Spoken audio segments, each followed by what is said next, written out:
In 1984, a young girl and her father from Austin, Texas, vanished during a weekend road trip, leaving the mother at home with unimaginable grief and unanswered questions for over a decade. But 16 years later, a junkyard owner found something shocking among the discarded cars, a haunting discovery that would change everything. The autumns unfiltered trug the windows of Margaret Halbrook's living room in Austin, Texas, casting long shadows across the hardwood floor. Margaret sat quietly on her floral-patterned sofa, the television remote clutched tightly in her hand. Her mother, Doris, perched beside her, her face etched with the same anticipation and dread that had become ritual on this day each year. "It's almost time," Margaret whispered, her voice barely audible as she increased the volume on the television. The local news program flickered on screen, and Margaret leaned forward, her eyes never leaving the set. For 16 years, she had paid local news stations to broadcast a missing persons alert on this day, the anniversary of when her family was torn apart. As the commercial segment began, Margaret's breath caught in her throat. The screen lit up with a family photograph, a handsome man with a thick mustache and warm eyes, standing proudly beside a small girl with a bright smile. Next to it, an image of a gleaming red Cadillac. 16 years ago today, Jim Holbrook and his 8-year-old daughter Lucia disappeared during a weekend road trip, the announcer's voice stated. They were last seen driving a 1979 red Cadillac DeVille, license plate THB 143. If you have any information regarding their whereabouts, please contact the Austin Police Department. Margaret clicked off the television, unable to bear the weight of the silence that followed. She glanced at her mother, noting the grim expression that had settled on her lined face. "I'll go upstairs to freshen up," Doris said, squeezing Margaret's hand before rising slowly from the couch.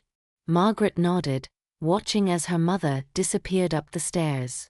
Left alone with her thoughts, Margaret crossed to the bookshelf that lined the far wall of the living room.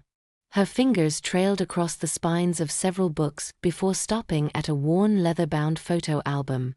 She pulled it down and returned to the sofa, opening it with the care one might afford a sacred text. Page after page revealed moments frozen in time. Jim standing proudly next to that Cadillac he'd worked so hard to afford, Lucia on her first day of school, the three of them at Barton Springs, their faces alight with joy. Margaret traced the outline of her daughter's face with a trembling finger. "Where are you?" she whispered to the photograph, as she had countless times before. The shrill ring of the telephone coot trug the silence, startling Margaret. She closed the album and set it aside before crossing to the kitchen to answer. "Hello," she said, her voice slightly breathless. "Mrs. Holbrook, this is Officer Daniels with the Austin Police Department," came the reply. "I'm calling because we've just received a report of potential evidence being found at a junkyard in San Marcos. We believe it could be related to your husband and daughter's case." Margaret's free hand clutched the counter for support. "What kind of evidence?" "We'd prefer not to discuss details over the phone, ma'am. Would you be available to come identify what's been found? We can have a patrol car pick you up in about 10 minutes. "Yes." Margaret replied immediately, her heart pounding. "Yes, I'll be ready." She hung up the phone and hurried to the bottom of the stairs. "Mom," she called out. "The police just called. They found something at a junkyard in San Marcos. They think it might be connected to Jim and Lucia." Doris appeared at the top of the stairs, her face pale. "What did they find?" "They wouldn't say. But they're sending a car to pick us up in 10 minutes. Doris descended the stairs quickly, her earlier weariness forgotten. "I'm coming with you." They waited in tense silence until the patrol car arrived. The officer at the wheel introduced himself as Officer Martinez, but offered little conversation during the hour-long drive south to San Marcos. Margaret watched the familiar Texas landscape pass by in a blur, her thoughts racing with possibilities. Beside her, Doris clutched her purse tightly in her lap, her knuckles white. When they finally arrived at Herove's auto salvage, Margaret's stomach twisted at the sight of police vehicles and yellow crime scene tape cordoning off a section of the junkyard. Officer Martinez led them through the maze of junked vehicles toward a cluster of people gathered around something Margaret couldn't yet see. "Detective Reyes," Officer Martinez called out as they approached. "Mrs. Holbrook and her mother are here." A tall man in plain clothes turned to greet them, his expression carefully neutral. "Mrs. Holbrook, Mrs. Barrett, I'm Detective Reyes. Thank you for coming so quickly." "What did you find?" Margaret asked, her voice steady despite the tremor in her hands. Detective Reyes stepped aside, revealing what the group had been surrounding. Margaret's legs nearly gave out beneath her. There, crushed almost beyond recognition, but still unmistakable, was a red Cadillac DeVille. The once gleaming paint was now dull and rusted in places. But there was no doubt in Margaret's mind, this was Jim's car. The one he had saved for years to buy. The one he had lovingly maintained. The one he and Lucia had driven away in 16 years ago. "Oh my God," Doris whispered beside her, gripping Margaret's arm for support. Margaret approached the vehicle slowly, as if in a trance. The car had been partially crushed, presumably by the large excavator parked nearby. Police officers meticulously photographed every angle of the vehicle, while others appeared to be taking measurements and searching the surrounding area. "We can't check the interior because of the condition," Detective Reyes explained gently. "But we need to confirm, is this your husband's car, Mrs. Holbrook?" Margaret circled the vehicle, her eyes scanning every detail. Finally, she stopped at what remained of the right rear wheel. She pointed to a small dent in the chrome wheel cover. "Jim hit a curb the week before they disappeared," she said, her voice distant. "We were going to get it fixed, but—" Her voice trailed off. She looked up at Detective Reyes, her eyes filled with tears she refused to shed. "Yes. This is their car." Detective Reyes nodded solemnly, then gestured to a man standing nervously at the edge of the crime scene. "This is Dean Lom, the owner of the junkyard. He's the one who called us." Dean stepped forward, wiping his hands on a rag before offering one to Margaret. "I'm so sorry, ma'am. I had no idea about the car's history. I swear, it was scheduled to be crushed this morning, and I was in my office afterward when I saw the missing persons segment on TV. I recognized the car immediately and called the police." "How did it get here?" Margaret demanded, ignoring his outstretched hand. "Who brought it in?" Dean shifted uncomfortably. "That's just it, ma'am. I don't have any record of it being brought in. It's not in our system at all." "That sounds suspicious," Doris said sharply. Detective Reyes held up a hand. "Mr. Lom was the one who alerted us to the car's presence, Mrs. Barrett. We have no reason to believe he was involved in its appearance here."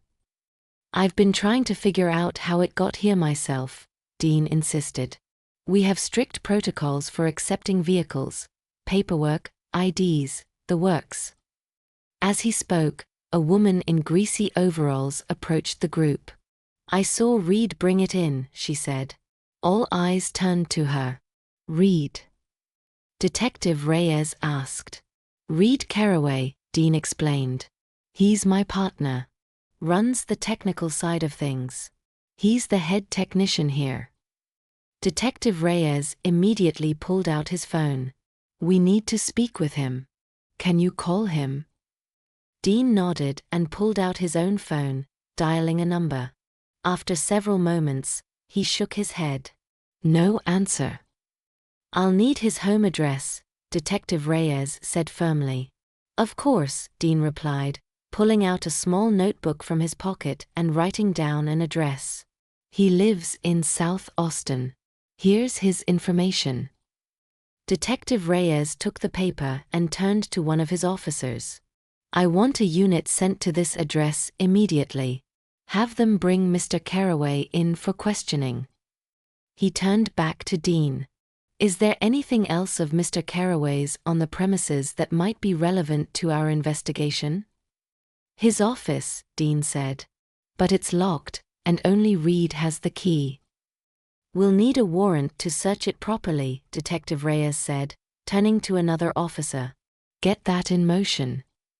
Margaret stood silently through this exchange, her eyes never leaving the crushed Cadillac. 16 years of wondering, of hoping against hope. And now this. The car that had carried her husband and daughter away from her for the last time was here, crushed beyond recognition, but no sign of Jim or Lucia. Let's search the area, Detective Reyes instructed his team. Mrs. Holbrook, Mrs. Barrett, if you feel up to it, your help in identifying any potential personal items would be invaluable. Margaret nodded mutely, and she and Doris followed the officers as they began to methodically search the junkyard. Hours passed as they examined piles of scrap metal and discarded items, but nothing related to Jim or Lucia surfaced. Eventually, they found themselves outside Reed Carraway's locked office, waiting for either the man himself or the warrant that would allow them to search it. Margaret leaned against the wall, exhaustion etched into every line of her face. Doris stood beside her, one arm wrapped around her daughter's shoulders, both women silent and deep in thought as the afternoon sun climbed higher in the sky. The sun reached its peak when 2 police cruisers pulled into the junkyard. Margaret and Doris straightened as they saw a third vehicle, a dark blue pickup truck, following behind. The truck parked a short distance away, and a man in his mid-20s climbed out. He had short brown hair and wore work clothes with the junkyard's logo emblazoned on the breast pocket. Detective Reyes approached him immediately. Mr. Carraway. The man nodded, a look of confusion on his face. Yes, that's me. What's going on? The officer said you needed to speak with me urgently. I'm Detective Reyes, the detective said, extending his hand. We're investigating the appearance of a red Cadillac in your junkyard, one that's connected to a 16-year-old missing persons case. Reed's eyes widened slightly. The car that was crushed this morning? I heard Dean called you guys about it. Detective Reyes nodded toward Margaret and Doris. This is Margaret Halbrook and her Mutter, Doris Barrett. The Cadillac belonged to Mrs. Holbrook's husband, who disappeared with their daughter 16 years ago. Reed approached the women, his expression appropriately somber. I'm so sorry to hear that. He offered his hand, which Margaret took after a moment's hesitation. The car wasn't properly logged into your system, Detective Reyes continued. One of your co-workers said she saw you bring it in. We'd like to know how it came into your possession. Reed ran a hand through his hair, sighing. Yeah, that was a weird situation. About a week ago, an older man brought it in when Dean wasn't around. Said he didn't have any use for the car anymore and wanted it destroyed. Did he give you his name? Detective Reyes asked. Reed shook his head. No, and that's what was strange. He paid cash, a good amount too. But when I tried to get his information for our records, he just ran off. Literally left the keys in the ignition and walked away. I called after him, tried to chase him, but he was gone. Can you describe this man? Detektive Reyes presset. Reed furrowed his brow in concentration. Tall, maybe 6 feet. Thin build. Gray hair, though it looked like it might have been dark before. He had a mustache, a thick one. Wore glasses, khaki pants, and a button-up shirt. Spoke real quiet, almost hard to hear him. Margaret's breath caught audibly. That sounds like Jim, she whispered to Doris, her face pale. What? Doris said, too loudly. But that's impossible. Detective Reyes turned to them. Mrs. Holbrook, are you saying this description matches your husband? Margaret nodded slowly, her hands trembling. It could be. The height, The build, the mustache. Jim always wore button-ups, even on weekends. Detective Reyes looked back at Reed. How old would you say this man was? Hard to tell, Reed replied. Maybe 50s. Could have been younger, though. He looked tired, weathered, you know. Doris shook her head vigorously. This doesn't make sense.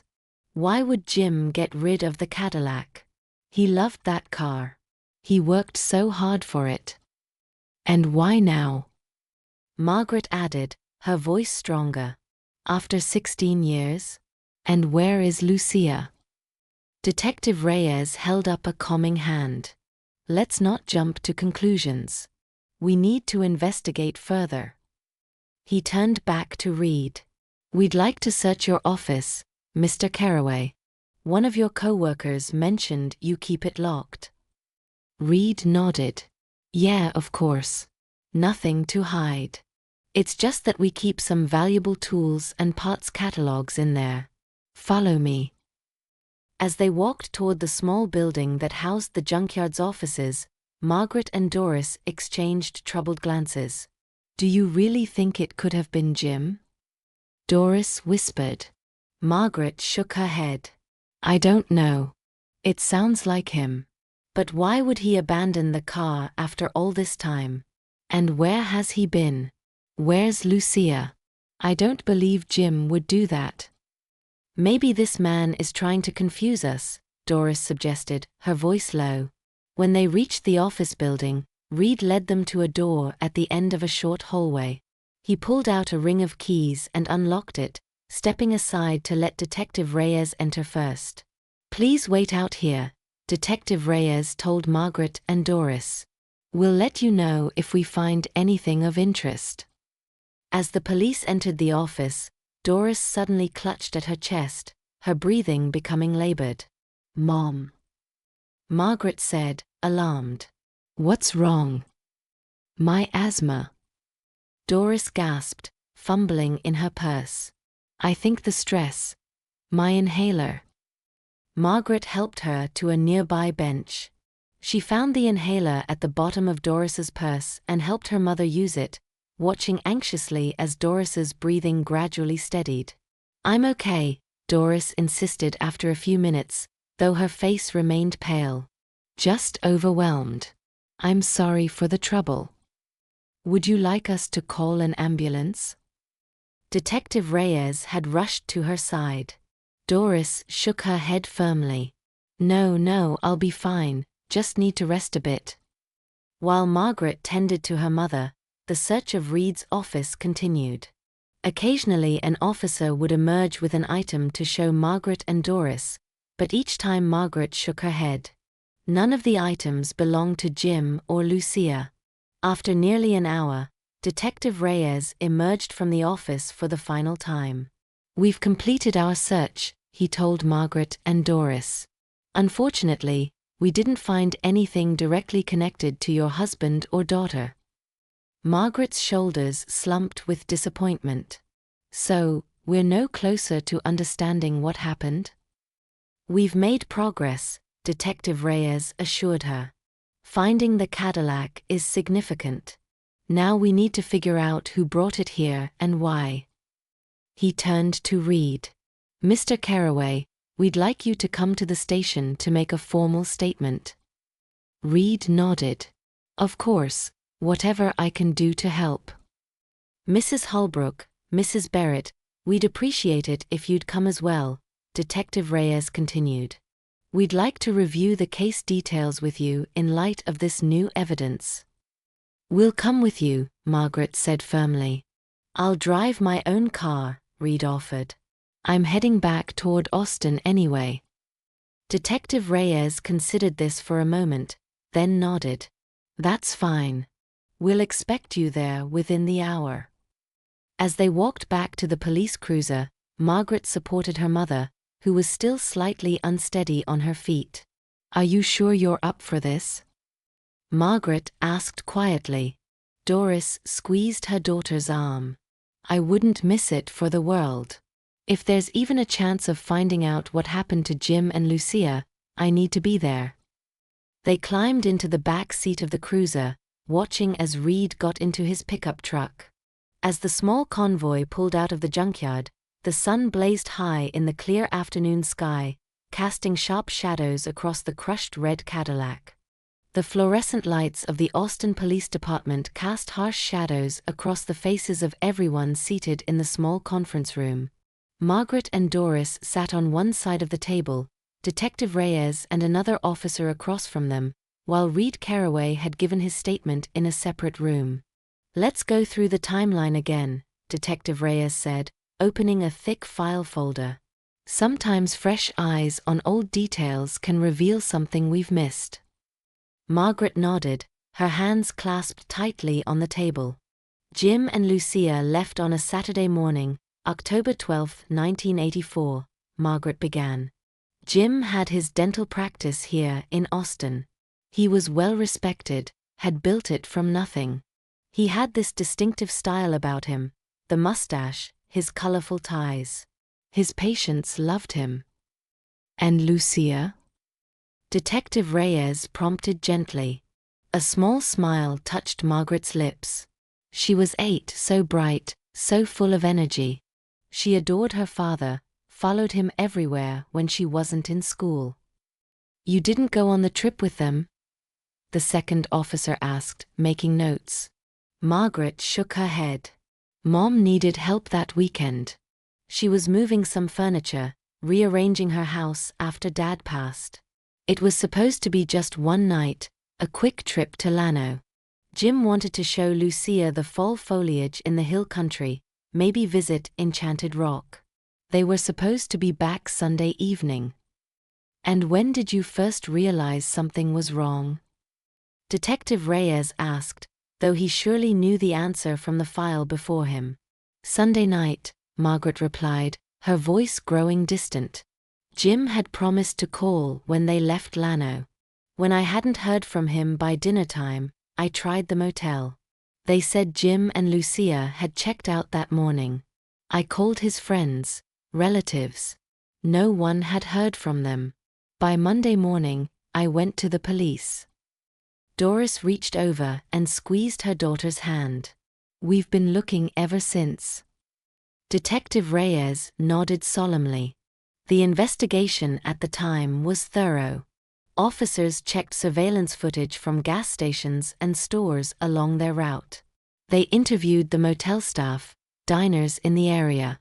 Jim's credit cards and bank accounts were never used again. His dental practice remained untouched. "The technology back then wasn't what it is now," the second officer added. "No cell phones to track, fewer cameras. We did what we could." "And now, 16 years later, his car shows up in a junkyard," Margaret said, her voice tight with emotion. "Brought in by a man who matches Jim's description." A heavy silence fell over the room. Detective Reyes closed the file folder and leaned forward, his expression serious.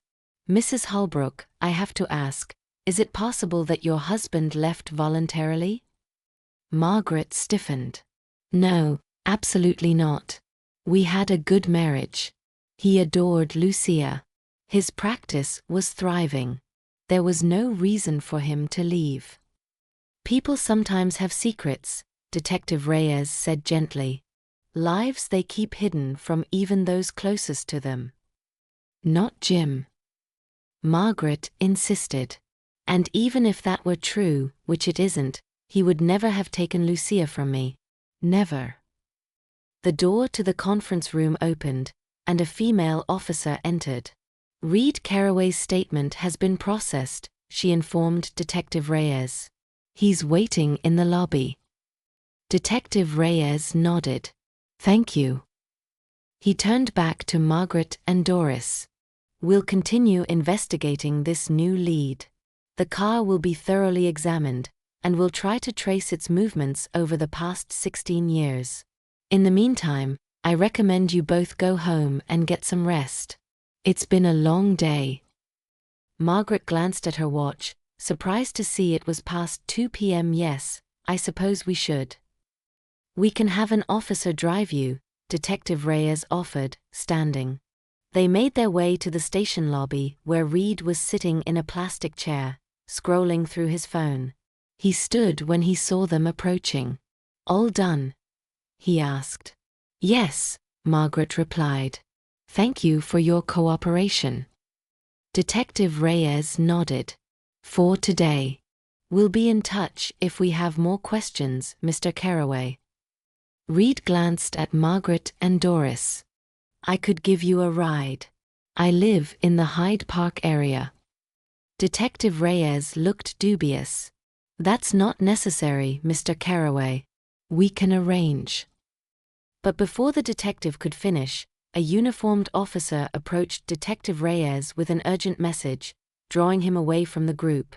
In his absence, Margaret assessed their situation. Her mother was exhausted, and they faced a longer wait for a police escort or a taxi. "We'd appreciate the ride," Margaret decided, ignoring the flicker of unease in her stomach. Reed had cooperated fully with the police, and they knew where he worked. There was no rational reason to refuse. "I'll let Detective Reyes know," she added, stepping away to speak with the detective, who was still engaged with the officer.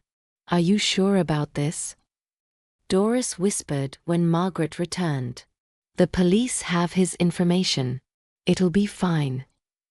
Detective Reyes returned, looking reluctant but resigned when Margaret informed him of their decision.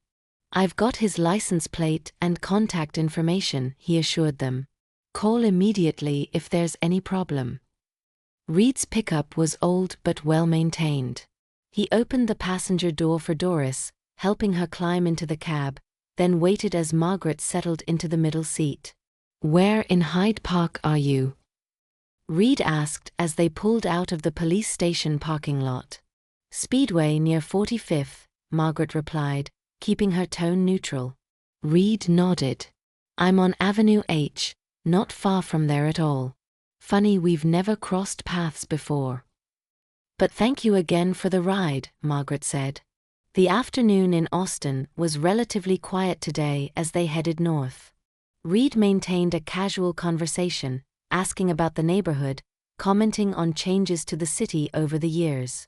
Suddenly, Doris gasped and began patting her pockets and purse. "What's wrong, Mom?" Margaret asked, alarmed. "My inhaler," Doris said, her voice tight with worry. "I think I left it at the Junkyard office when I had that attack earlier." "Are you feeling okay?" Margaret asked, concerned. "I'm fine now," Doris assured her. "But I need that inhaler. It's my prescription one, and I just got it last week. It was expensive." Reed glanced over at them. "I have asthma too. If you need an inhaler, I have a spare at my place. We could swing by and pick it up." Margaret shook her head. "That's very kind, but maybe we could just stop at a pharmacy? There must be one somewhere." "It's a prescribed inhaler," Doris insisted. "I don't want to waste money on another one when mine is probably sitting on a desk at the junkyard. We could just go back and get it." "Now?" Margaret asked, surprised. "But the junkyard is an hour away." "I don't mind driving you back," Reed offered. "Really, it's no trouble." "We couldn't ask you to do that," Margaret protested. "We can take a taxi instead." Doris shook her head firmly. "That would be so expensive, Margaret. Mr. Carraway is offering to help us." "Please call me Reed," he said. "And seriously, I don't mind. That junkyard is practically my second home. We can be there and back in a couple of hours." Margaret looked at her mother's determined face and sighed. "If you're sure, Mom?" "I am," Doris said. "I don't want to waste a perfectly good inhaler." "It's settled then," Reed said, signaling to turn around at the next intersection. "Back to San Marcos we go." The dashboard clock showed 3:05 p.m. as Reed's pickup truck pulled into Auto's salvage junkyard. The police had finished processing the scene, though the crushed Cadillac remained cordoned off with yellow tape. Only a few employees were still working, moving parts and organizing scrap metal in the distance. The three of them climbed out of the truck and made their way to the main office. Dean Lom was behind the counter, looking surprised to see them again. "Reed? Mrs. Holbrook? I thought you all left with the police hours ago." "We did," Reed explained, "but Mrs. Barrett believed she left her inhaler here during her asthma attack earlier." Dean's face softened with understanding. "Oh, I see. Yes, actually, I found it after everyone left. I put it in Reed's office for safekeeping, figuring he'd know how to get it back to you." "How thoughtful," Doris said. "Would you mind if I get it now? It's my prescription one, and I'd hate to have to replace it." "Of course," Dean replied. "Reed, you've got the key." Reed nodded, fishing his key ring from his pocket. Margaret and Doris walked down the hallway toward Reed's office. He told them he'd just step inside to grab the medication. Margaret sank into one of the worn plastic chairs, her exhaustion from the day's events clearly etched on her face. Doris, however, paced just outside the doorway.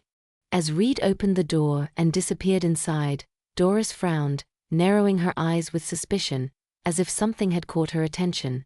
"How are you holding up, Mom?" Margaret asked quietly, taking the seat beside her. "I'm okay," Doris assured her, just a bit overwhelmed by everything. They sat in silence for a moment, the only sound the distant clanging of metal from the junkyard. A few minutes passed, and Margaret found herself growing restless. "What's taking him so long?" "It's just an inhaler." Doris shifted in her seat, then suddenly straightened, her eyes widening. "Margaret," she whispered urgently, "when Reed opens the door to come out, look at the top shelf of the glass cabinet across from the door." "What? Why?" Margaret asked, confused by her mother's sudden intensity. I caught a glimpse when he went in," Doris explained hurriedly. "I think I saw a blue handbag up there between some books. It looks like Lucia's." Margaret's heart skipped a beat. "That's impossible, Mom. Lucia's bag was with her when she disappeared." "Just look," Doris insisted. "It's the exact same shade of blue." Before Margaret could respond, the sound of footsteps announced Reed's return. As the office door swung open, both women instinctively looked past him into the office. Through the doorway, Margaret could see a glass-fronted cabinet against the far wall. And there, on the top shelf, nestled between several technical manuals, was a small blue handbag, exactly the shade that Lucia had carried with her everywhere. Reed stepped out, holding Doris's inhaler. "Found it on my desk," he said, handing it to her. Margaret couldn't take her eyes off the glimpse of blue visible through the closing door. "Reed," she said, her voice surprisingly steady, "that blue bag in your office." Reed turned, following her gaze back to his office. "Oh, that old thing." He sounded casual, but Margaret noticed a slight stiffening in his posture. "It looks exactly like my daughter's," Margaret said. "The one she had with her when she disappeared." Reed hesitated for just a moment. "Really? That's quite a coincidence. Would you mind if I took a closer look?" Margaret asked, already rising from her chair. Reed seemed to consider this for a moment, then shrugged. "Sure, I guess. It's nothing special. Just an old bag that belonged to my daughter." "I didn't know you had a daughter," Dean commented from behind the counter. Reed shot him a quick look. "She's not with us anymore. She, lives with her mother in Houston." Margaret and Doris followed Reed back to his office.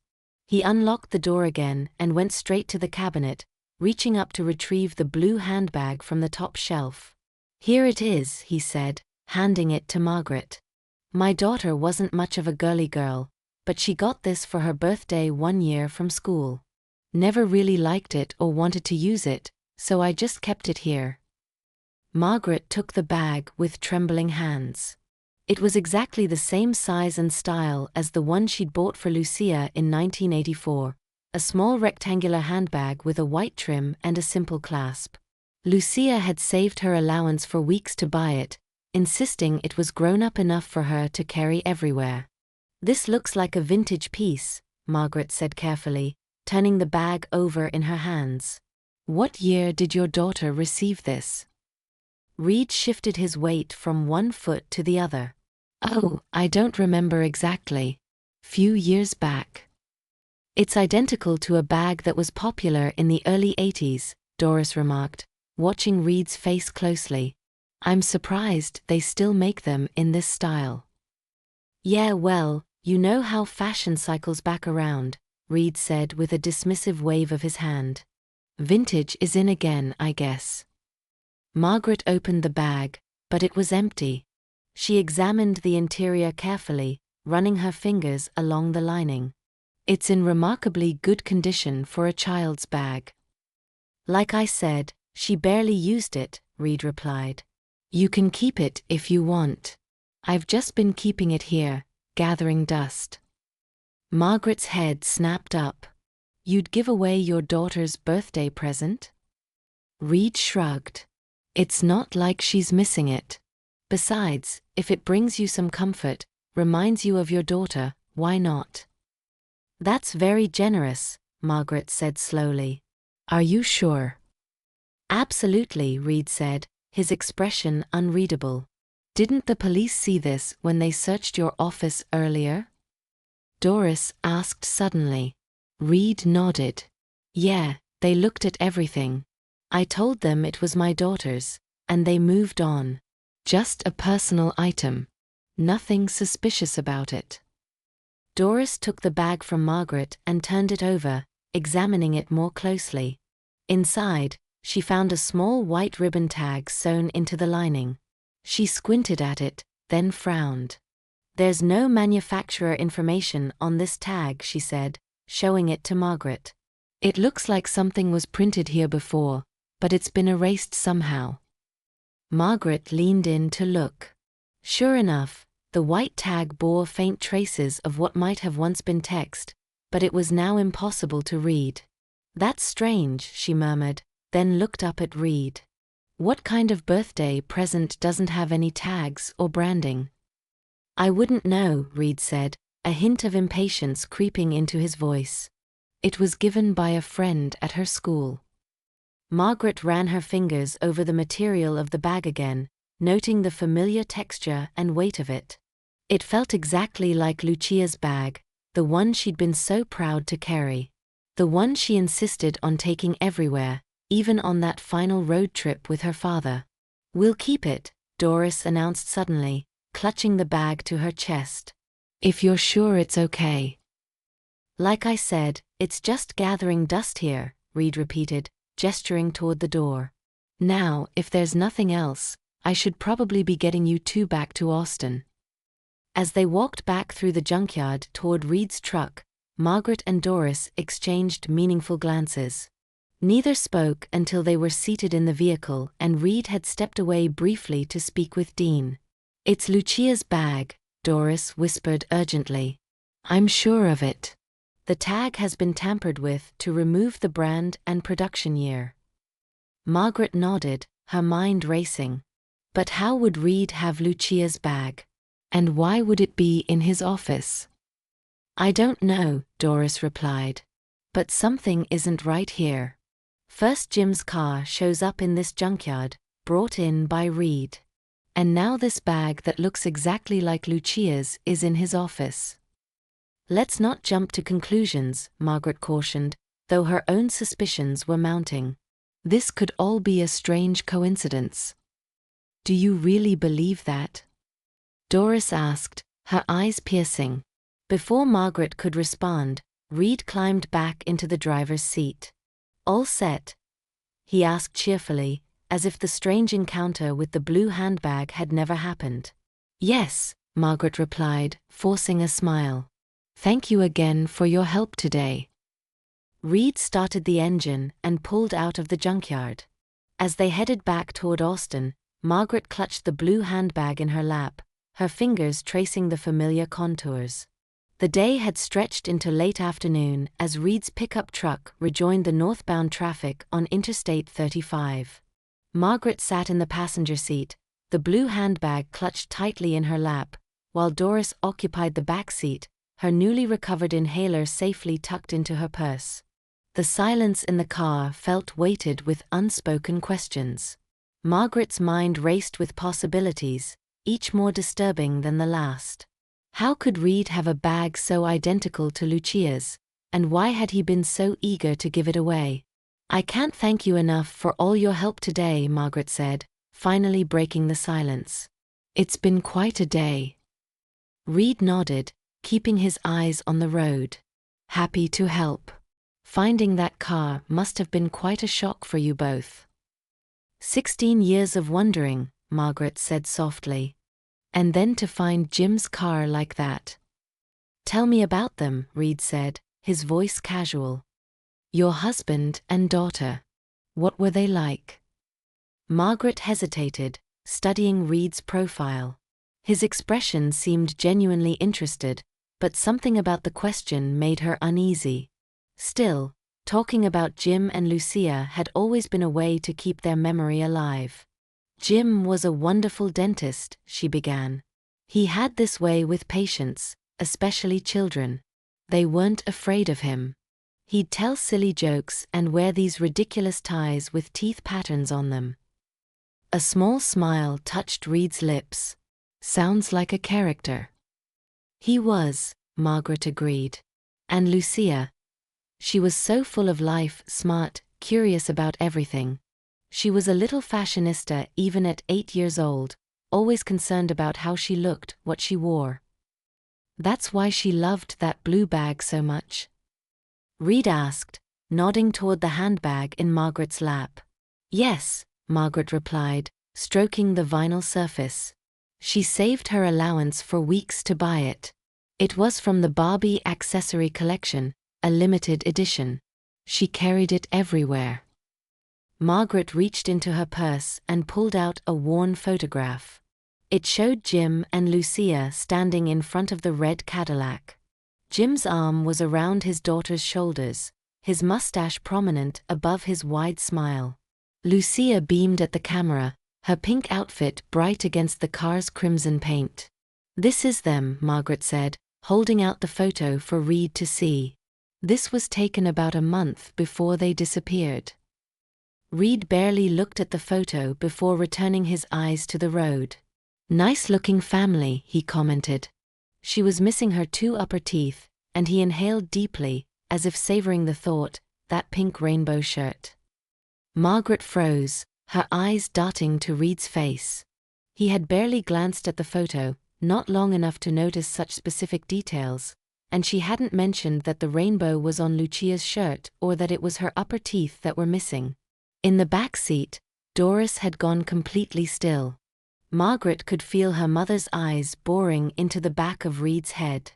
"Yes," Margaret said carefully, returning the photo to her purse with trembling hands. "That's right." The rest of the drive passed in uncomfortable silence. Margaret noticed Reed frequently glancing at her through the rearview mirror. Though each time she looked up, his eyes would dart back to the road. She wasn't sure if he was watching her or the blue handbag she held. When they finally reached Margaret's house in North Austin, the relief was palpable. Reed pulled up to the curb and put the truck in park. "Here we are, safe and sound," he said with a smile that didn't quite reach his eyes. "Thank you again," Margaret said, her voice carefully neutral as she opened the door. "For everything." "My pleasure," Reed replied. "Let me know if you need anything else. I'm in the book, Reed Caraway." Doris had already exited the back seat and stood waiting on the sidewalk. Margaret joined her, and they both watched as Reed drove away, his truck disappearing around the corner. Without a word, they hurried up the walkway to the house. Margaret's hands shook as she unlocked the door, and once inside, she quickly locked it behind them, sliding the deadbolt into place. "Did you hear what he said in the car?" Doris asked immediately, her voice barely above a whisper, despite the fact they were alone. "About Lucia's teeth and the rainbow shirt?" Margaret nodded, sinking into the nearest chair, the blue handbag still clutched in her hands. He couldn't have seen those details from just glancing at the photo while driving. Doris leaned forward, her eyes wide. "Margaret, is there any possibility that Reed could have known Lucia or Jim, that he's hiding something?" "Mom, that's a terrible accusation," Margaret said, though her voice lacked conviction. "We don't have any evidence. Maybe he had a sharp eye. It could be. Some people have photographic memories." They were both silent. Margaret stared down at the handbag, turning it over in her hands. "If this was really Lucia's handbag, it would have her name in it," she said slowly. "Remember, I used to write her name with a permanent marker on all her belongings so they wouldn't get switched with her friends." "I remember," Doris nodded. "She was very angry when I wanted to write her name in this handbag," Margaret continued, a distant smile touching her lips at the memory. "So we decided to stick a sticker inside for identification instead." She looked up at her mother. "Plus, this bag style was quite popular back then. I bought her the original limited edition Mattel Barbie accessory pack. We saw other children her age with similar bags in different colors. There were even other brands that made similar models and sold them at department stores." Doris nodded, but her expression remained troubled. "Still, it's an awful lot of coincidences, don't you think?" Margaret fell silent, running her fingers along the seams of the handbag. The material felt right, exactly as she remembered Lucia's bag. And the white tag inside, with its mysteriously erased printing. "Let's go to an antique shop," Doris said suddenly. "Have an expert there check this bag. If it's truly a vintage piece from the 80s, they'll be able to tell us. And we'll go to the police." Margaret considered this for a moment, then nodded decisively. "You're right. Let's get an expert opinion. If this really is from the Mattel limited edition collection, someone who knows vintage items would be able to confirm it." She rose from her chair, the blue handbag still in her hand. "I'll get the car keys," Margaret said, her voice stronger now. "There's that antique shop on Burnett Road. If we hurry, we can get there before they close." Doris stood as well, her earlier exhaustion seemingly forgotten in the face of this new lead. "Let's go. We need to know what we're dealing with." As they headed for the door, Margaret clutched the blue handbag tightly. Margaret's sedan pulled out of the driveway and into the golden light of the late afternoon. She gripped the steering wheel tightly while Doris sat beside her, the blue handbag nestled securely in her lap. "Burnett Antiques should still be open," Margaret said, checking her watch. "Mr. Keller has always been knowledgeable about vintage collectibles." Traffic was moderate as they made their way across town, neither woman speaking much. The weight of the day's discoveries hung between them. First Jim's crushed Cadillac, and now this handbag that so closely resembled Lucia's prized possession. "Do you really think this could be Lucia's bag?" Doris asked quietly, tracing the white trim with her fingertip. Margaret kept her eyes on the road. "I don't know what to think anymore, Mom. If it was Lucia's, and Reed was lying, why would he keep it all these years?"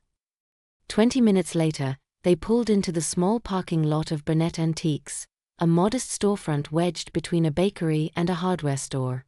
A bell jingled as they pushed open the door, and the scent of old books and furniture polish enveloped them. The shop was cluttered but organized, with glass display cases containing jewelry and small collectibles, while larger furniture pieces were arranged throughout the open space. A man in his 60s looked up from behind the counter, smiling in recognition. "Mrs. Holbrook, Mrs. Barrett," he greeted them. "What a pleasant surprise. How can I help you ladies today?" "Hello, Mr. Keller," Margaret replied. "We were hoping you might be able to tell us something about this handbag."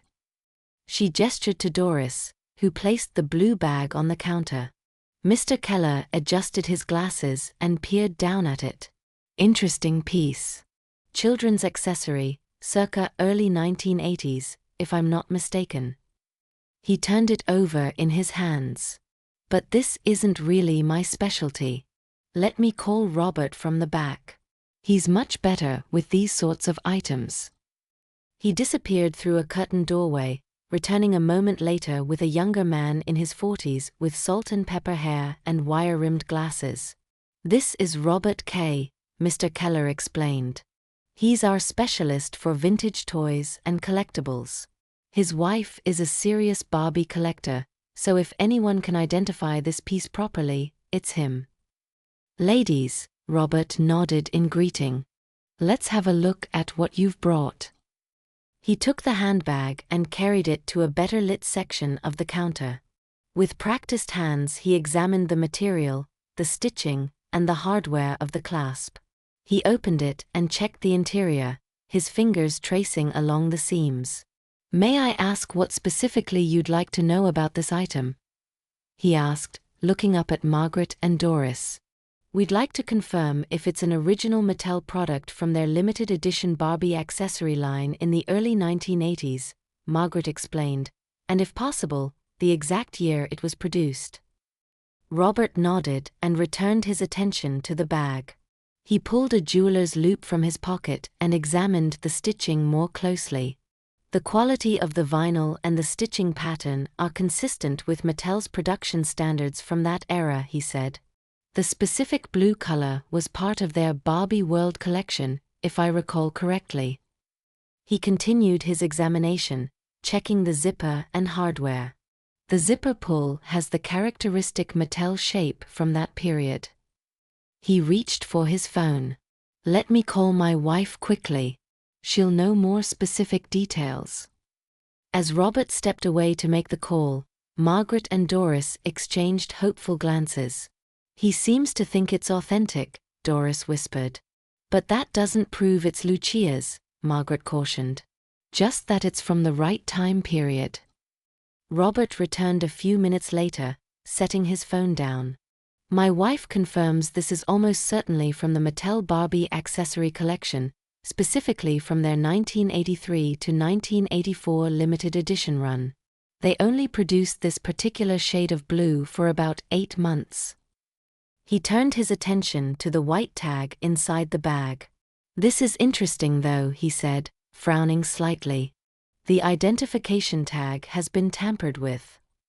Tampered with. Margaret leaned closer. Robert nodded, pointing to the tag with a pen. See how the fabric is slightly puckered around the edges, and this discoloration here? He indicated several spots on the small white ribbon. It appears someone deliberately removed the printing, likely using some kind of heat treatment, probably a household iron. He turned the tag toward the light. You can still see where the ink was. The heat weakened and essentially plasticized the surface of the tag. It doesn't smell of burning polyester anymore, but the damage pattern is characteristic of heat application. He pointed to the surrounding fabric. There is also slight physical wear showing signs of damage to the lining around the tag, also consistent with heat treatment. Someone deliberately attempted to remove whatever identifying information was printed here. Margaret's heart pounded. Could it have just faded naturally over time? Robert shook his head. No, this is deliberate. Natural fading would affect the entire tag uniformly. This shows concentrated damage specifically where the printing would have been. He looked up at them curiously. If you don't mind my asking, why is this particular bag so important? Margaret hesitated, then decided on a partial truth. It's very similar to one my daughter had many years ago. I was curious if it could be the same model. Robert nodded, seemingly satisfied with the explanation. Well, I can tell you with confidence that this is an original Mattel product from their 1983 to 1984 line. My wife would be happy to provide more details if you'd like to bring it by sometime when she's here. Thank you, Margaret said, her voice slightly unsteady. You've been extremely helpful. Robert carefully handed the bag back to her. Is there anything else you'd like to know about it? No, that's all we needed, Doris replied, reaching for her purse. What do we owe you for your time? Robert waved away the suggestion. Noting et al. Always happy to help identify a vintage piece. They thanked both men and made their way back to the car. Once inside with the doors closed, Doris turned to Margaret, her expression grave. Margaret, someone deliberately removed the identification from this bag, she said quietly. Margaret stared down at the handbag in her lap, her fingers tracing the outline of the heat-damaged tag. I know. We need to take this to the police, Doris said firmly. They need to know about Reed's connection to both Jim's car and this bag. Margaret nodded slowly. You're right. Even if this isn't Lucia's, even if Reed's daughter really did just accept it from a school friend, the police should know. She started the car, her hands steadier now that they had a plan. We'll go straight to the police station. Detective Reyes should still be there. As they pulled out of the parking lot, the blue handbag rested between them, Margaret's mind filled with questions about Reed Carraway and his connection to her family's disappearance. Questions she hoped the police might finally be able to answer. They had only driven a few blocks from the antique shop when Margaret noticed the brake warning light illuminate on her dashboard. The car began to shudder slightly, and she frowned. That's strange, she murmured, tapping the brake pedal experimentally. The response felt sluggish. What's wrong? Doris asked, looking up from the blue handbag she'd been examining. I'm not sure. The brake light just came on. Margaret pressed the pedal again, and this time it went almost to the floor. Something's definitely not right. The car began to lose power as they approached an intersection. Margaret quickly signaled and pulled over to the side of the road before the vehicle could completely stall out. She put it in park and turned off the ignition, then tried to restart it. The engine sputtered, but wouldn't catch. This has never happened before, Margaret said, confused. She stepped out of the car and walked around to the front, opening the hood. Steam wasn't coming out and nothing looked obviously wrong to her untrained eye, but she knew something serious had failed. Should we call a tow truck? Doris asked, joining her daughter at the front of the car. I suppose we'll have to, Margaret replied, reaching for her cell phone. So much for getting to the police station tonight. As she was about to dial, a pickup truck pulled over behind them. Margaret's stomach tightened as she recognized Reed Carraway climbing out of the driver's side. A second man, taller, with a heavier build, emerged from the passenger door. Margaret? Doris. Reed called, approaching them with a look of concern. Everything okay? I was just driving by and saw you pulled over. Margaret forced a smile, though unease prickled at the back of her neck. What a coincidence. We're having some car trouble. The brake light came on, and then the car just lost power. Reed and his friend moved to the front of the car, peering under the hood. This is my buddy Jason, Reed said, gesturing to the other man. He's pretty good with cars. Jason nodded at them before bending to examine the engine. What happened exactly? Margaret repeated the symptoms while Jason prodded at various components. After a few minutes, he straightened up, wiping his hands on his jeans. Looks like your brake line is leaking fluid, he said. And it might have affected your transmission too. Not safe to drive like this. Can you fix it here? Margaret asked. Jason shook his head. Nah, this needs proper tools. Parts too, probably. Reed stepped forward. Where were you headed? Maybe we can give you a lift. We were going to the police station, actually, Doris said, clutching her purse tightly.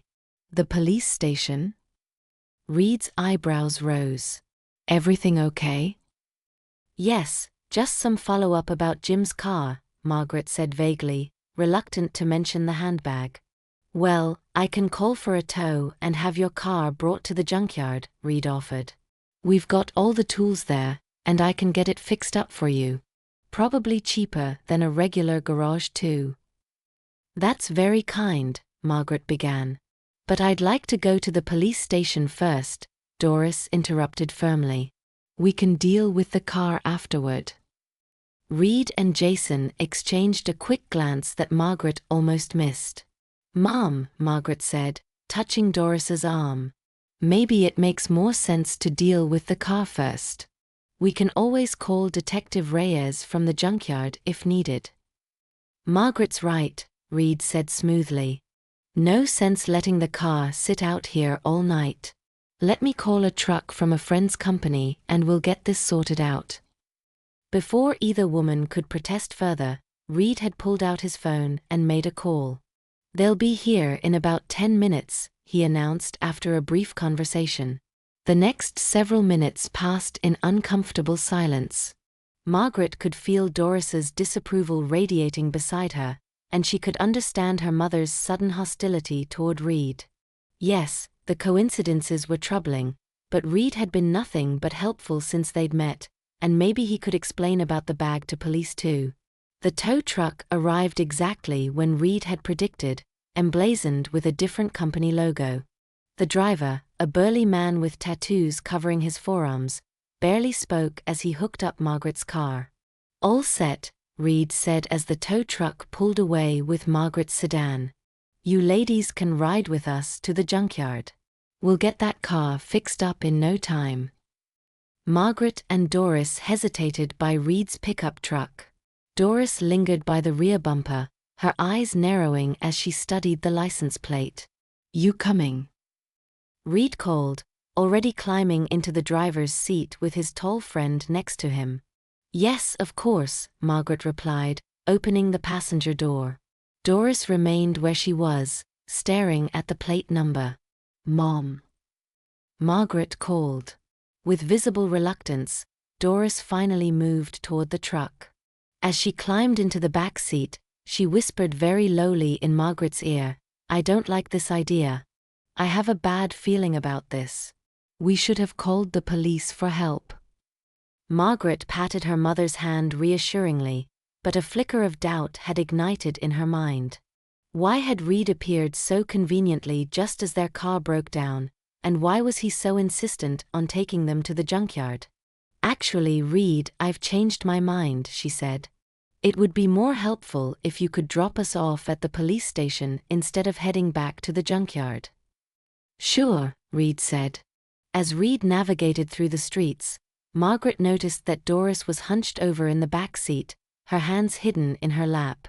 She realized her mother was surreptitiously texting on her phone, shielding the screen from view. After about 15 minutes of driving, Margaret frowned, looking out the window at unfamiliar surroundings. Reed, this doesn't seem like the way to the police station. Taking a shortcut, he replied, not meeting her eyes in the rearview mirror. Less traffic this way. Jason, who had been mostly silent until now, turned in his seat to look back at them. His expression had hardened, all previous friendliness gone.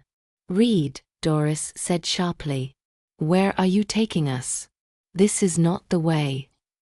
Reed's hands tightened on the steering wheel, his knuckles whitening. Change of plans, he said, his voice suddenly cold. Margaret felt a chill run down her spine.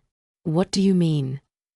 Instead of answering, Jason reached under his seat and pulled out a small handgun with what appeared to be a silencer attached. He also produced 2 sets of handcuffs. Put these on, he ordered, holding out the handcuffs to Margaret and Doris. Both of you. Now. Margaret stared at the gun in shock. Reed, what is this? What's going on? Put the handcuffs on. Jason repeated, his voice harder this time. When they hesitated, he suddenly shouted, now. Put them on or I'll shoot. His sudden aggression was terrifying, and both women flinched. With trembling hands, Margaret took the cold metal cuffs and snapped one end around her right wrist, then the other around her left.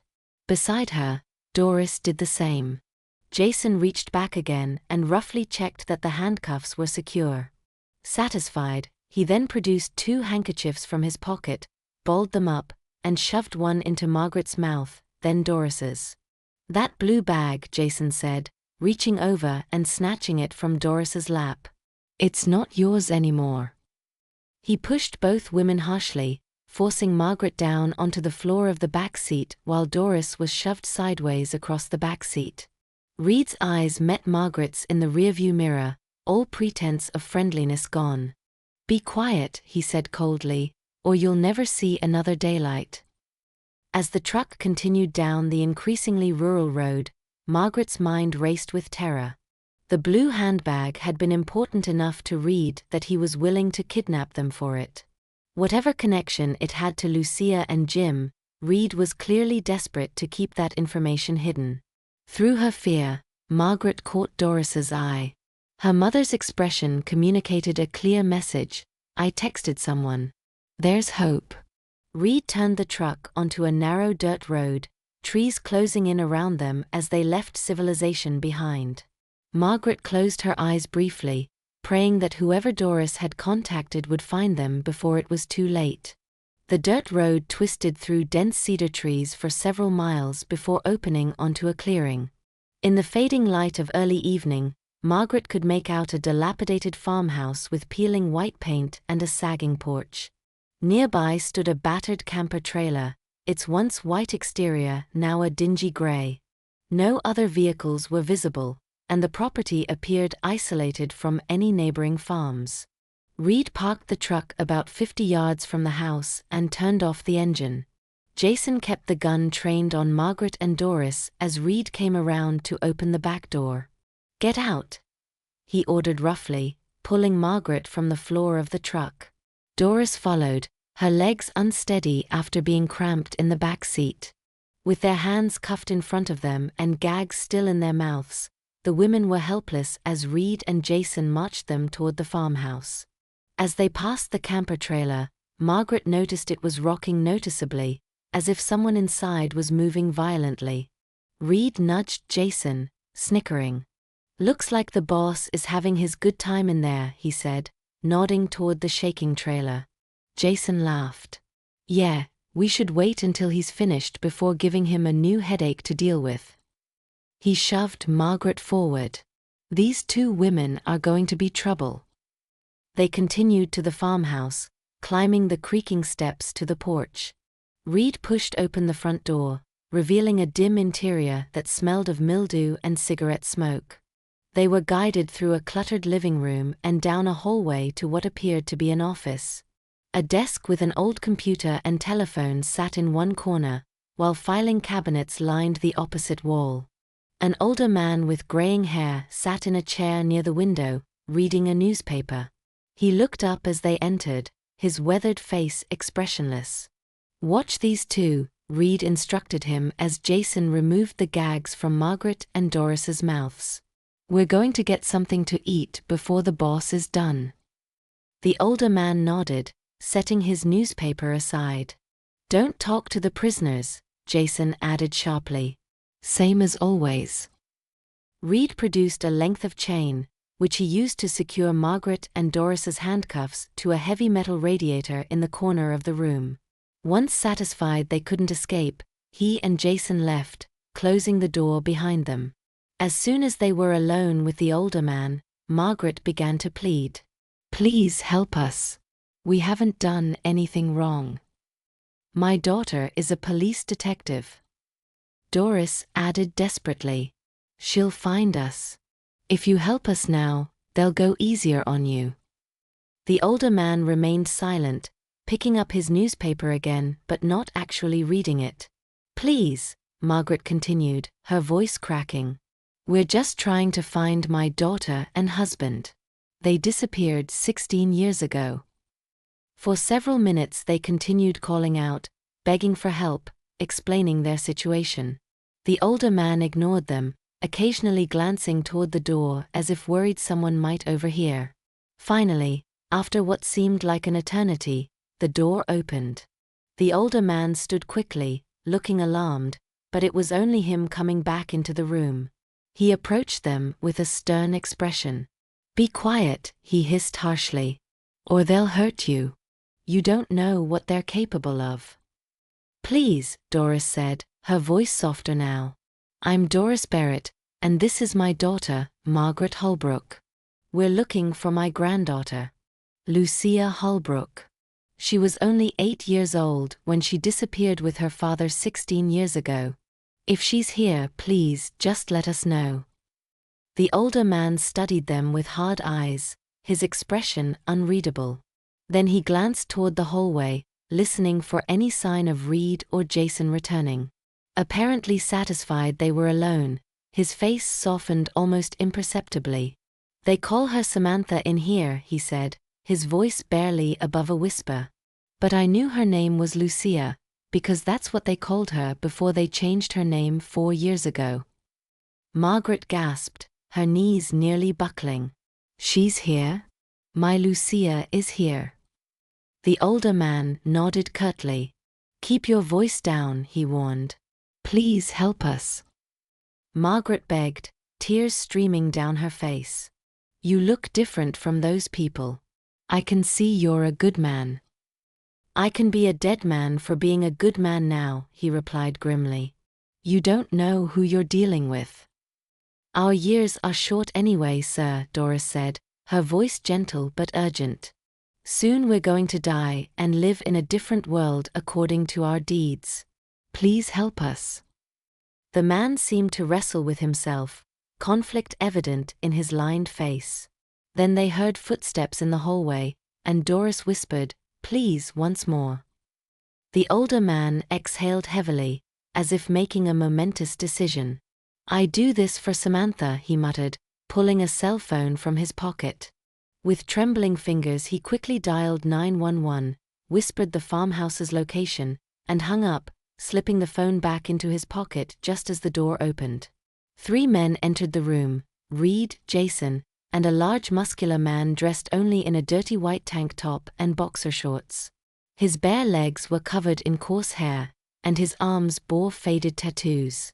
Margaret felt sick just looking at him, especially when she realized this must be the boss Reed had mentioned. "What are you doing in here, Micah?" the boss demanded, his voice a deep rasp. "You're not supposed to be with the prisoners." The older man, Micah, took a step back, his face suddenly fearful. "These women were noisy, brother. I was just telling them to be quiet. That's all." The boss studied him suspiciously, his eyes narrowing. "Search him," he ordered Reed and Jason. "If you find anything, deal with him." He fixed Reed with a meaningful stare. "Can you do that?"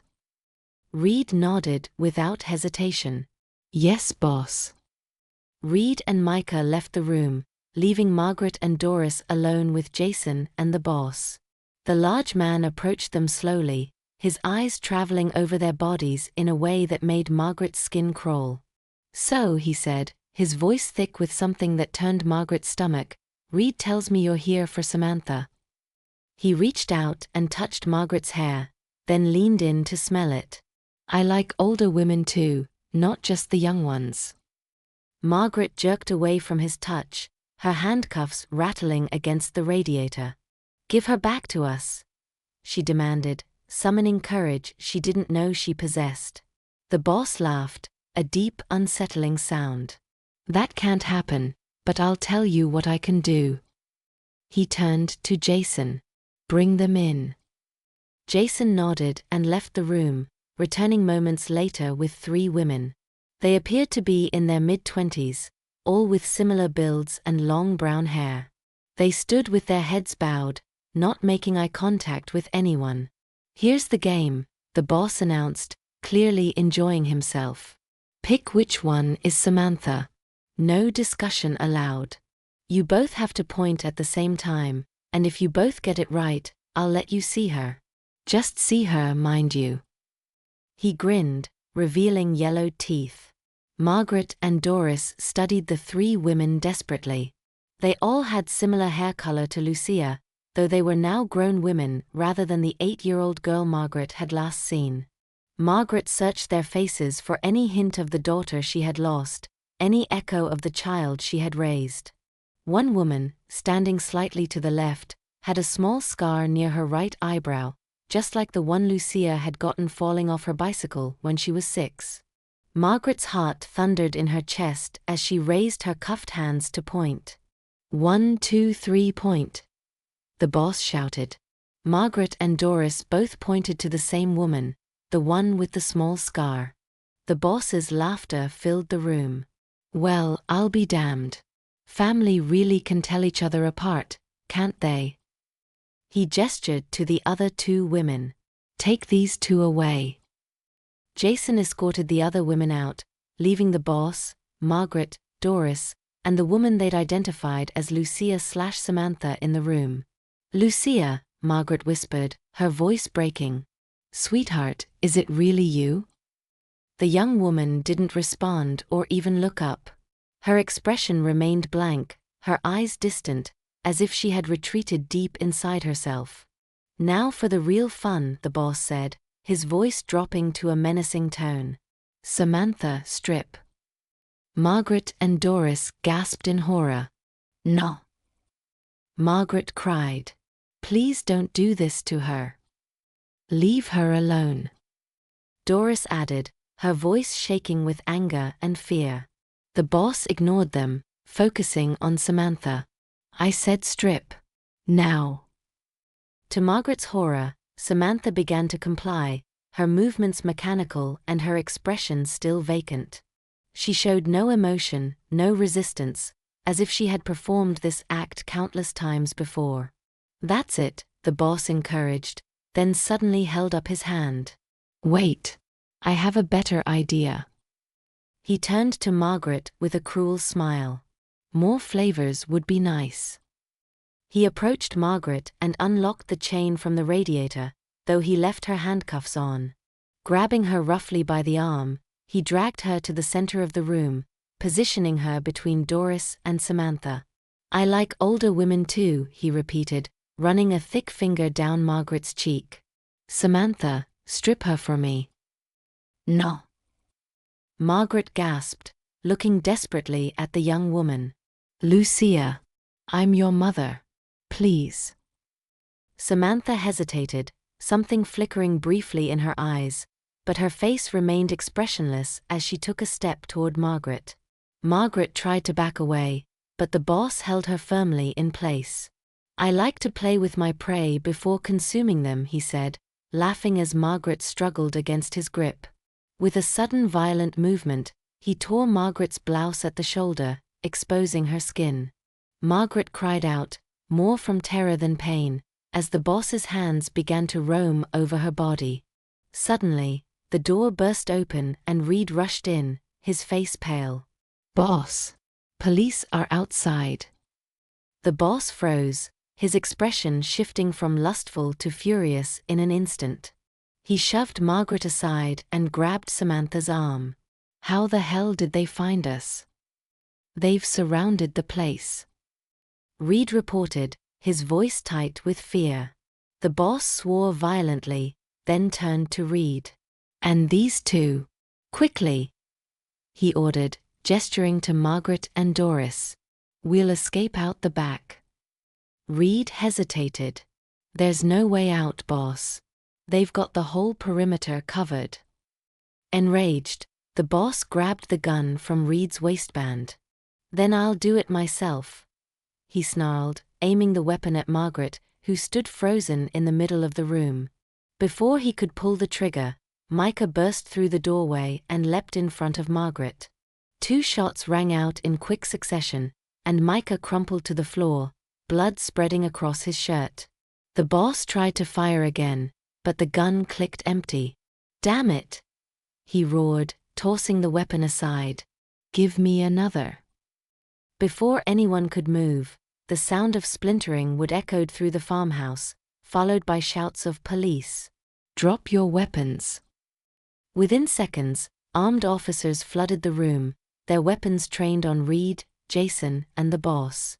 Jason immediately raised his hands in surrender, as did Reed. The boss, however, lunged toward the nearest officer. A shot rang out, and the boss staggered back, clutching his thigh where the bullet had struck. Instead of falling, he laughed, a chilling, manic sound. "Do you know how many bullets I've taken in my life?"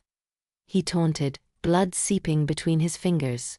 Another officer fired, striking him in the shoulder. This time the boss fell to his knees, his face contorted with pain, but still defiant. As the officers secured the scene, handcuffing the 3 men, paramedics rushed to Micah's side.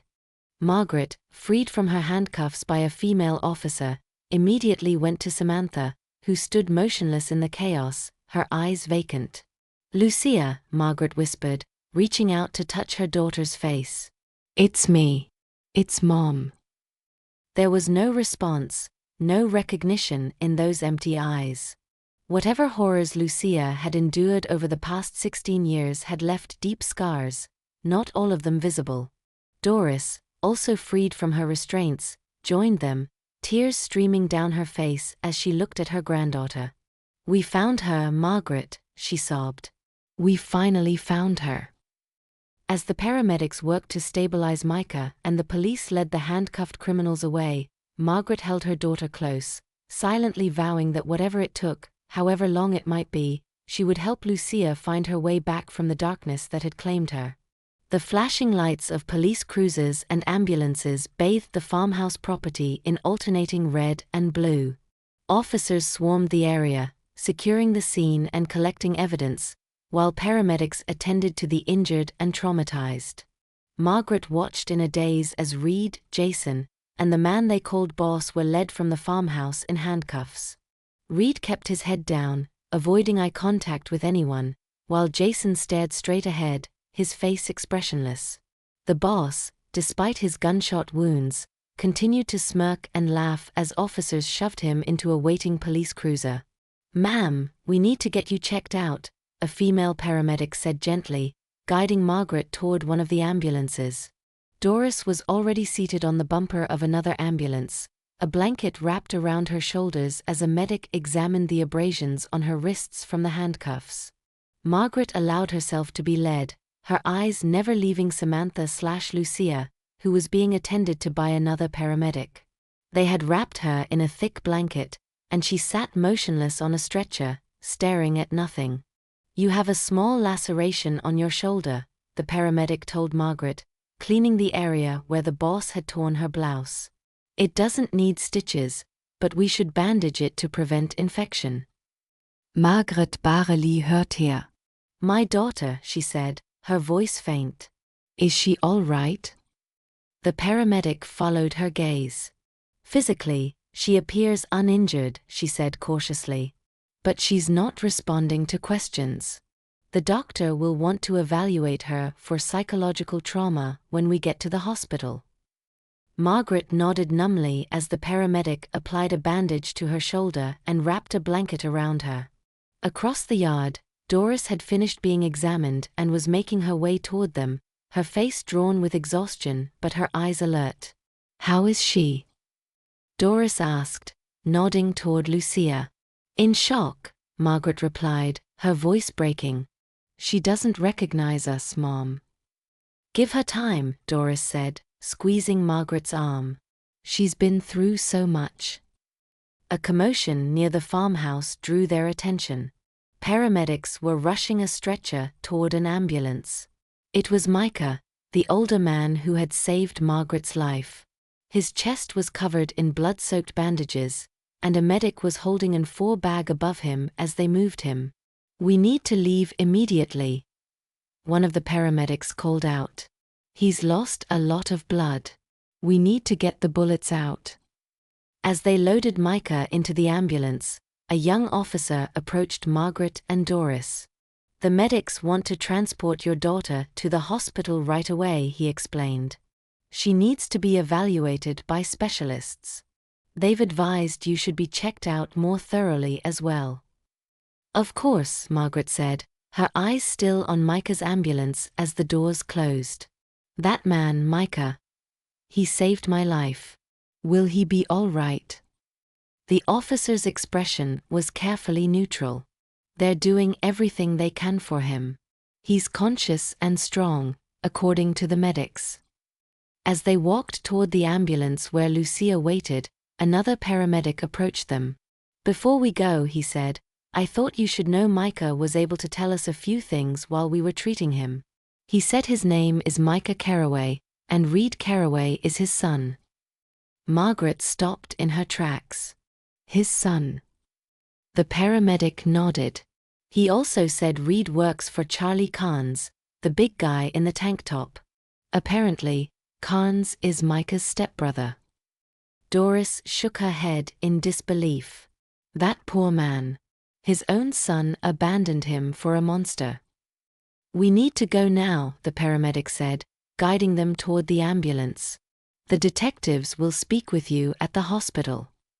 Margaret and Doris climbed into the ambulance beside Lucia, who sat still and unresponsive, her eyes fixed on some distant point. As the doors closed and the vehicle began to move, Margaret reached out tentatively to touch her daughter's hand. "Lucia," she whispered. "We're here now. You're safe." There was no response, not even a flicker of recognition in those vacant eyes. Margaret exchanged a worried glance with Doris, who reached over to squeeze her shoulder supportively. The drive to the hospital passed in a blur of sirens and lights. Upon arrival, they were separated. Lucia taken to a treatment room for evaluation, while Margaret and Doris were guided to another area for more thorough examinations.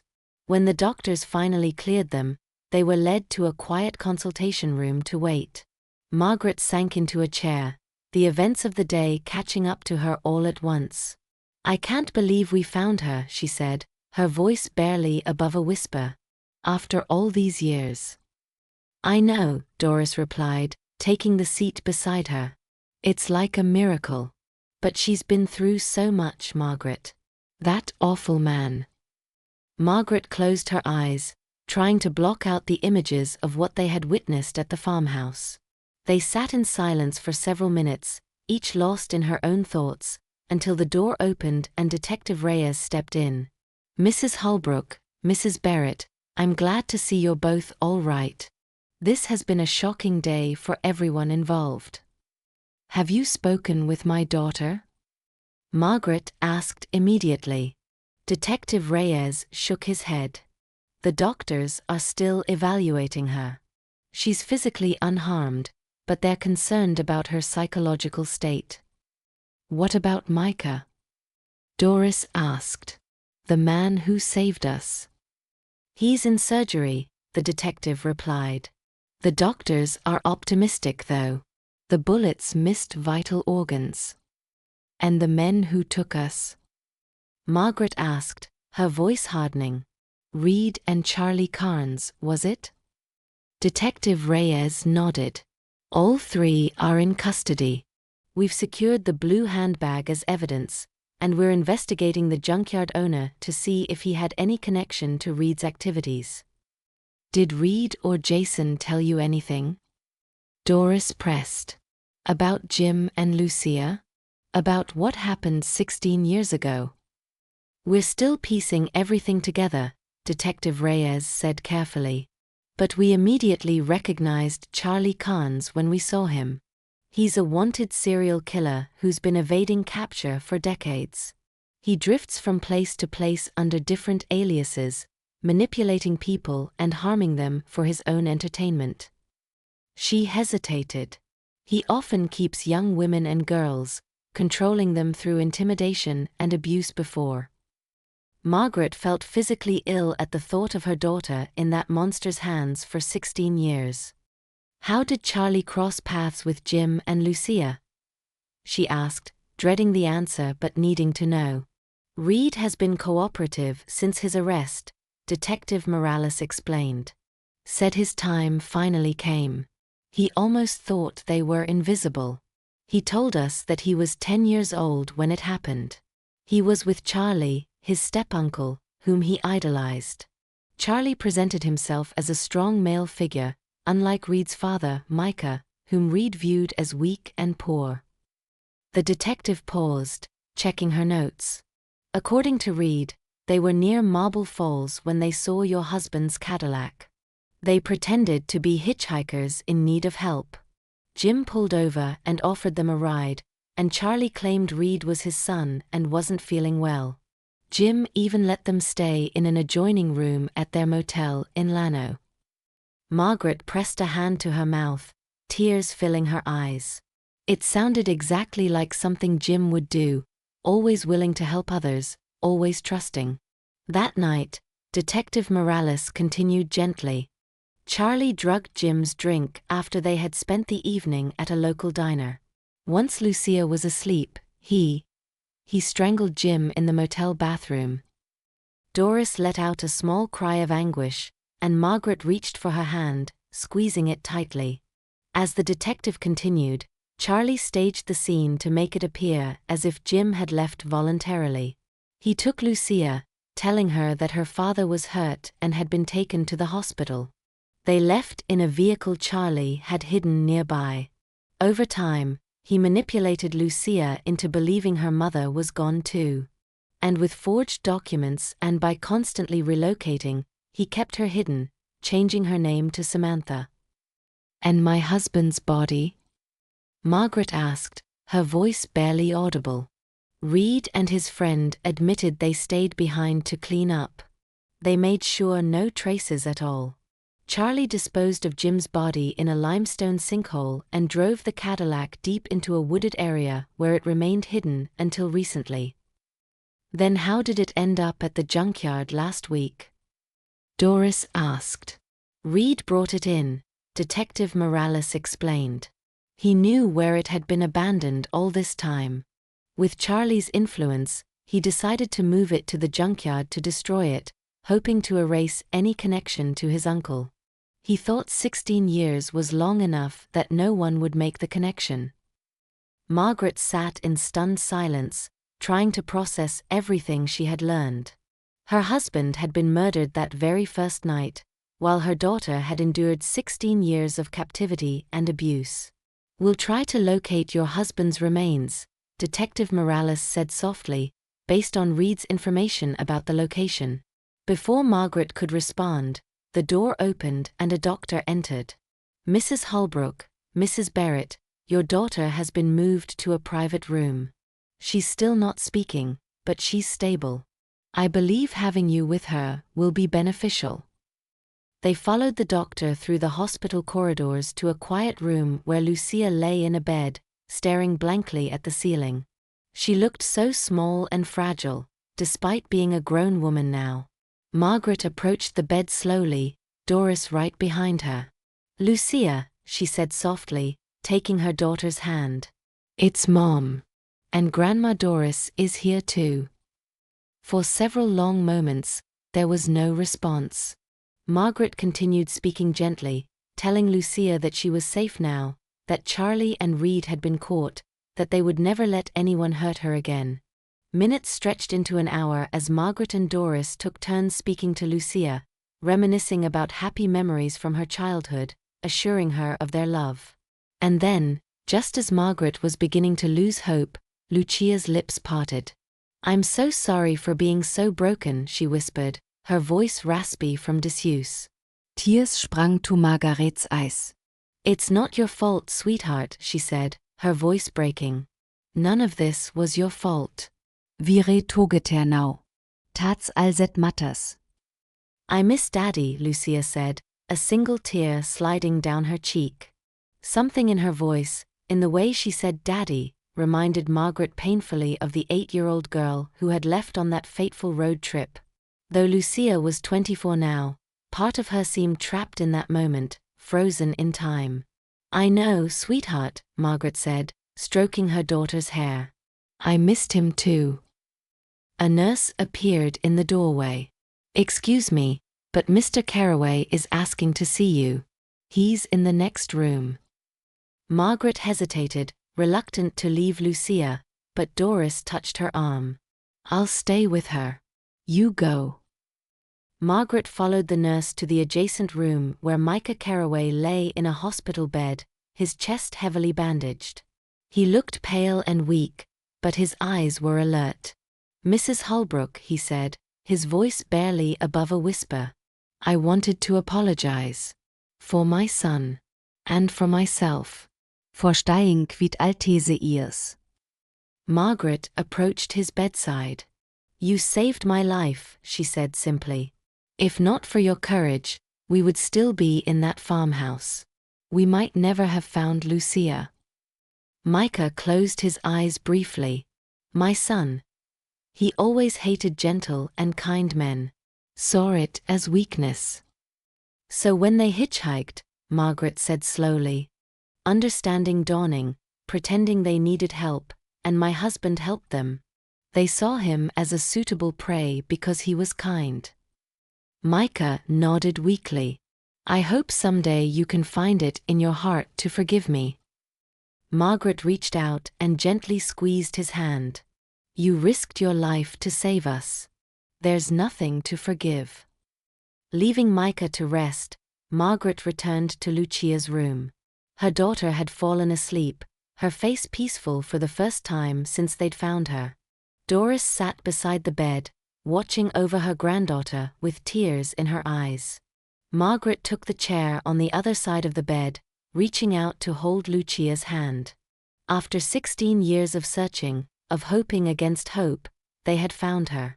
The road to healing would be long and difficult, but they would walk it together, one day at a time. As she watched her daughter sleep, Margaret silently thanked whatever forces had led them to that junkyard today, to the crushed red Cadillac and the blue handbag that had finally brought her daughter home.